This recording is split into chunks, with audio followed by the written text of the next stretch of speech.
¿Colapso increíble? Así es como se ve cuando una superpotencia se desmorona en tiempo real, una vez una fuerza dominante en el escenario global. Rusia está retrocediendo, el trueque rápido ha regresado, la economía se está resquebrajando y el Kremlin se aferra al pasado para sobrevivir al presente. Con la caída de las exportaciones de petróleo, el endurecimiento de las sanciones y sin un final a la vista para la guerra en Ucrania, el colapso de Rusia se está acelerando. Es una caída humillante, casi surrealista, para el país más grande del mundo, respaldado por su rica variedad de recursos naturales, incluyendo las mayores reservas de petróleo y gas natural del planeta, además de la segunda mayor reserva de carbón, el 22% de los bosques del mundo y enormes cantidades de estaño, hierro, platino y níquel, entre otros elementos. Históricamente, Rusia ha podido disfrutar de una posición excepcionalmente fuerte en lo que respecta al comercio internacional. Por generaciones, no ha buscado socios comerciales ni hecho concesiones al cerrar acuerdos internacionales. En cambio, ha podido relajarse mientras países compiten por su atención, inversión y recursos. Pero eso ya está cambiando. Informes recientes de varios medios de comunicación, incluyendo Reuters, han revelado que Rusia está reviviendo el antiguo sistema de trueque, ofreciendo bienes como trigo y semillas a cambio de otros productos como autos chinos y materiales de construcción. Este es quizás el signo más dramático del colapso económico del país hasta ahora. El trueque es uno de los sistemas de intercambio económico más antiguos del mundo, que se remonta a las civilizaciones de la antigua Edad de Piedra como Mesopotamia, en el año 6000 a.C., donde las tribus intercambiaban cosas como grano, ganado y madera entre sí. Este sistema funcionaba lo suficientemente bien en un mundo mucho más simple y antiguo, donde el concepto de dinero aún no se había desarrollado ni difundido. Hoy en día, sin embargo, el uso del trueque es casi inexistente en casi todos los países desarrollados, e incluso las naciones emergentes más pobres, en su mayoría, han dejado atrás esta antigua práctica. Pero mientras que la mayoría de los países están dejando el trueque en los libros de historia, Rusia, en cambio, lo está adoptando. No por algún deseo nacional específico de revivir el trueque, sino por necesidad. Y todo esto se relaciona con las sanciones de Occidente. Desde que comenzó la guerra, numerosos países de Occidente han impuesto sucesivas oleadas de sanciones financieras contra bancos, empresas, oligarcas y funcionarios del gobierno rusos. Por ejemplo, el país ha sido desconectado del sistema internacional de pagos Society for Worldwide Interbank Financial Telecommunication, lo que hace mucho más difícil que los fondos entren o salgan de Rusia, Asia y desde otros países de todo el mundo. Al principio, Rusia encontró formas de manejar y mantener su posición económica, incluso bajo el peso de las sanciones occidentales.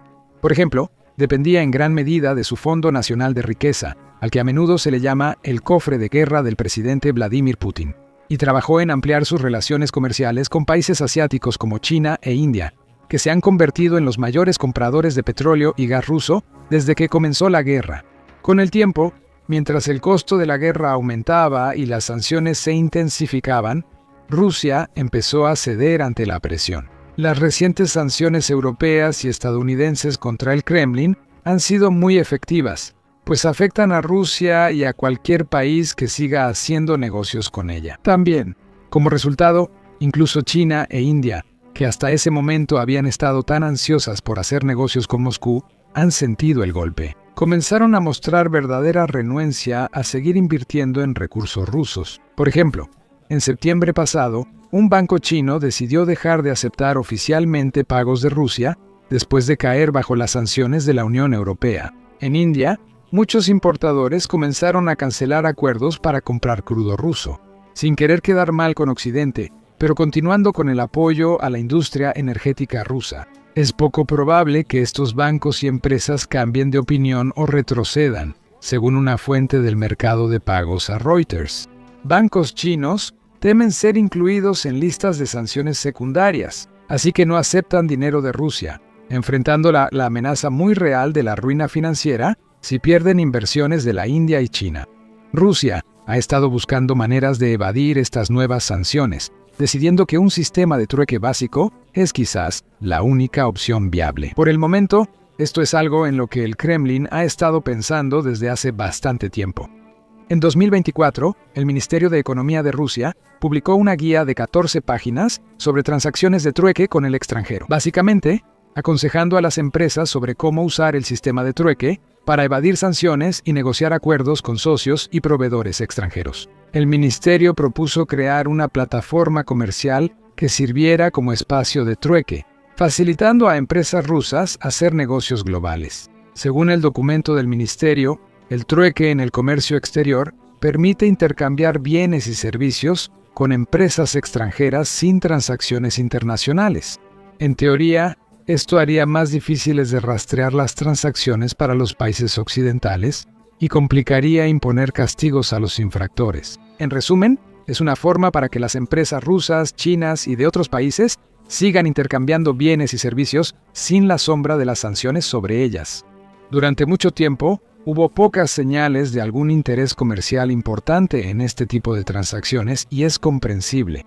Como se explicó antes, el trueque es una práctica anticuada y las empresas hoy en día esperan que se les pague en efectivo por los productos o servicios que ofrecen. Pocos estarían dispuestos a involucrarse voluntariamente en las complejidades de las negociaciones de trueque, que implican que cada parte tenga que calcular cuidadosamente los valores y cantidades apropiadas de los bienes a intercambiar. El riesgo de acuerdos injustos o desequilibrados es especialmente alto cuando se utiliza el sistema de trueque. Esa es solo una de las muchas razones por las que el mundo abandonó ese sistema hace miles de años. Sin embargo, como es de las pocas formas en que entidades fuera de Rusia pueden hacer negocios con Moscú, el interés en esta práctica ha crecido. Por ejemplo, los reporteros de Reuters pudieron identificar 8 casos de transacciones de trueque que tuvieron lugar entre Rusia y sus socios comerciales internacionales. No pudieron establecer detalles específicos, como los volúmenes exactos y los valores de los bienes que se intercambiaron, pero fuentes internas admitieron que la práctica se estaba volviendo más frecuente. Por ejemplo, Maxim Spassky, el secretario del Consejo General de la Unión Ruso-Asiática de Industriales y Empresarios, lo admitió. El aumento del trueque refleja la desdolarización, sanciones, presión y falta de liquidez entre socios.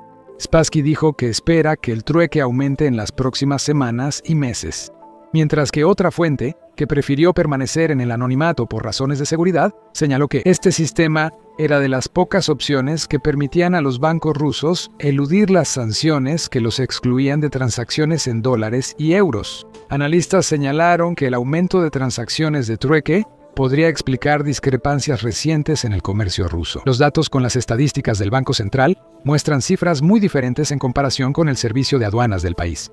Para ser más precisos, había una diferencia de 7.000 millones entre el Banco Central y los servicios de aduanas. Datos del primer semestre de 2025 que algunos analistas ven como una clara señal de hasta qué punto Moscú está retrocediendo hacia una economía basada en el trueque. Una de las transacciones, identificada por Reuters y confirmada por 2 fuentes distintas, involucró el intercambio de automóviles chinos por trigo ruso.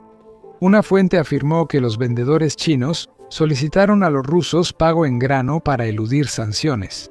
Tras acordar valores y cantidades ambas partes, socios chinos compraron autos en yuanes y empresas rusas adquirieron grano en rublos.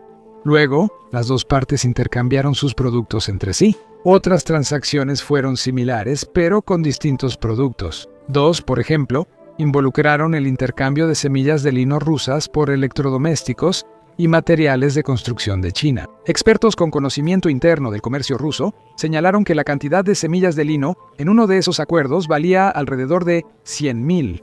Otras transacciones involucraron el intercambio de metales rusos por maquinaria china, materias primas intercambiadas por servicios chinos y aluminio ruso utilizado para pagar a una empresa china. Casi todos los acuerdos identificados fueron con China, pero uno fue con Pakistán. Además, aunque no se compartieron detalles específicos, las fuentes señalaron que algunas de estas transacciones han permitido que ciertos productos occidentales sean importados a Rusia.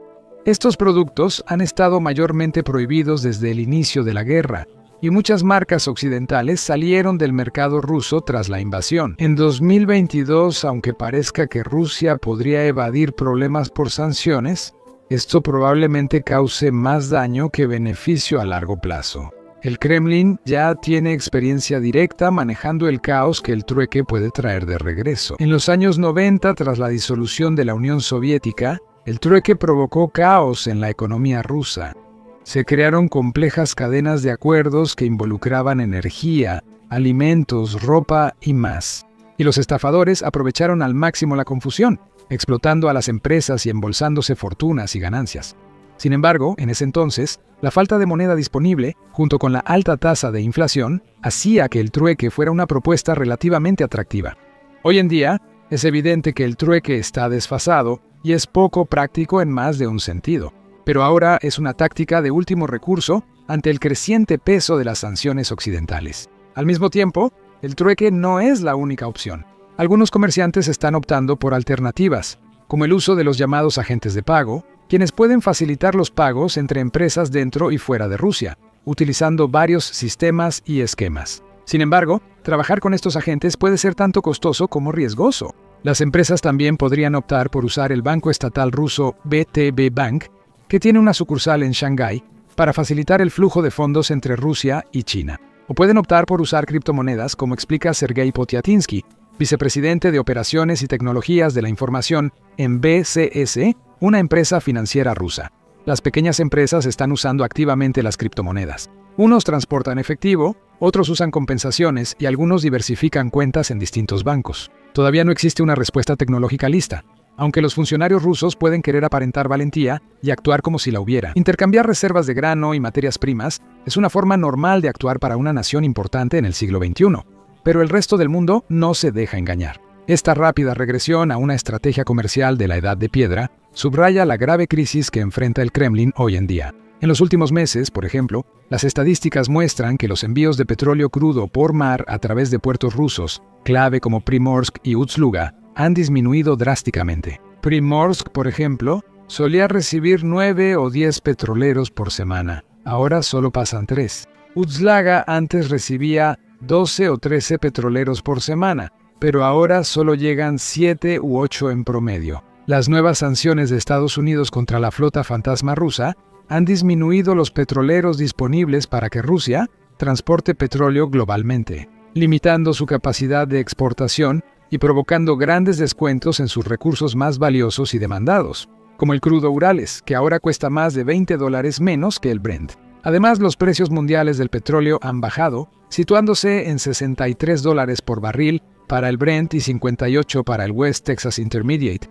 Como resultado, las ganancias netas de Rusia por barril están cayendo aún más con cada semana que pasa, y sus exportadores han tenido que dar descuentos inéditos a importadores en India y otros países, solo para cerrar los tratos y conseguir al menos un poco de dinero. Pero incluso con medidas tan drásticas, los problemas de Rusia siguen creciendo. Actualmente, el gobierno está viendo que los ingresos totales por petróleo y gas son aproximadamente un 35% más bajos que hace 12 meses. Con la caída de las ganancias, los bancos nacionales y extranjeros son aún más reacios a procesar pagos. Incluso socios comerciales antes confiables rechazan tratos con el rublo ruso por miedo a que poseerlo los exponga a futuras sanciones o escrutinio. Esto genera una situación donde a Rusia le será cada vez más difícil cubrir el costo de las importaciones y cerrar los tratos necesarios. Es probable que algunos de sus negocios más pequeños queden rezagados a medida que los costos se disparan y los acuerdos se vuelven más difíciles de concretar. Incluso las grandes empresas del complejo militar industrial pueden tener problemas para obtener los recursos y materiales necesarios para operar.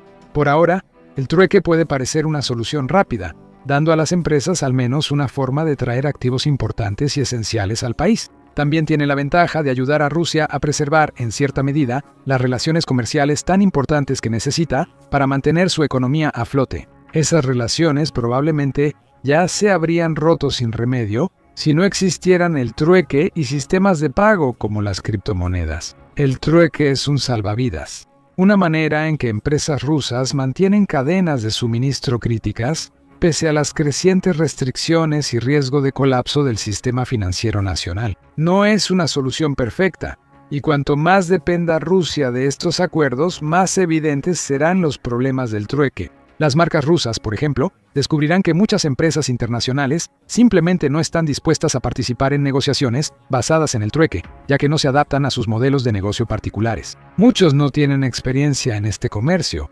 así que serán cautelosos y evitarán involucrarse mucho. Quienes estén dispuestos a hacer trueque y tengan experiencia podrían aprovechar la debilidad de Rusia, creando acuerdos desiguales que perjudiquen más a las marcas rusas que una transacción financiera normal.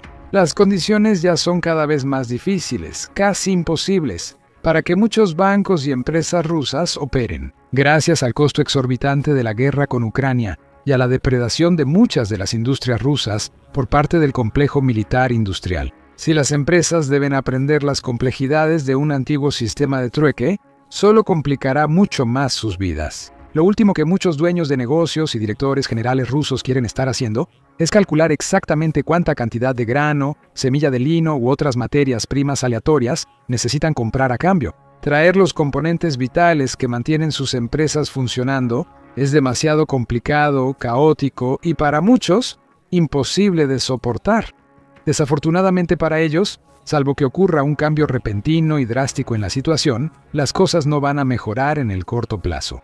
Mientras la guerra continúe, las sanciones seguirán. La Unión Europea evalúa sus próximos pasos y planea reemplazar el tope de precios a expertos en petróleo ruso. Una prohibición total de servicios marítimos podría eliminar gran parte del comercio de petróleo entre Rusia, India y China, forzando a Rusia a abandonar su guerra con Ucrania en un último intento desesperado por sobrevivir, o de alguna manera expandir su flota fantasma para mantener el petróleo en movimiento en cantidades suficientes. Sin embargo, con las nuevas sanciones dirigidas a la flota fantasma, la industria petrolera del país sufrirá un fuerte golpe en 2026 y después. La Unión Europea acordó terminar permanentemente las importaciones de gas ruso y avanzar hacia eliminar totalmente el petróleo ruso. Esto pondrá fin a la dependencia de Europa de los recursos rusos. Las importaciones de gas natural licuado finalizarán el 31 de diciembre de 2026 y el gas por gasoducto, el 30 de septiembre de 2027.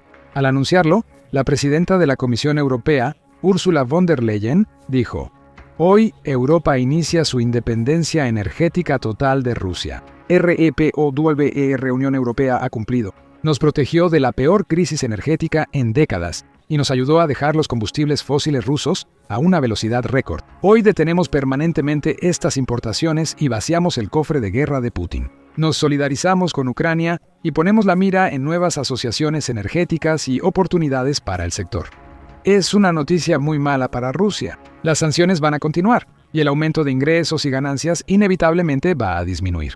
Incluso la industria y recursos como el petróleo y gas, en los que Rusia ha confiado por años, ya no serán fuentes constantes y estables de ingresos e inversión. Si esto sigue, el país podría verse obligado a regresar a la edad de piedra, más allá de su vergonzosa adopción del trueque. Su gente ya está siendo aislada de los viajes y el comercio internacional, con sus libertades siendo despojadas poco a poco por un gobierno cada vez más paranoico y tiránico. La única duda es, ¿cuánto más caerá Rusia antes de que algo cambie?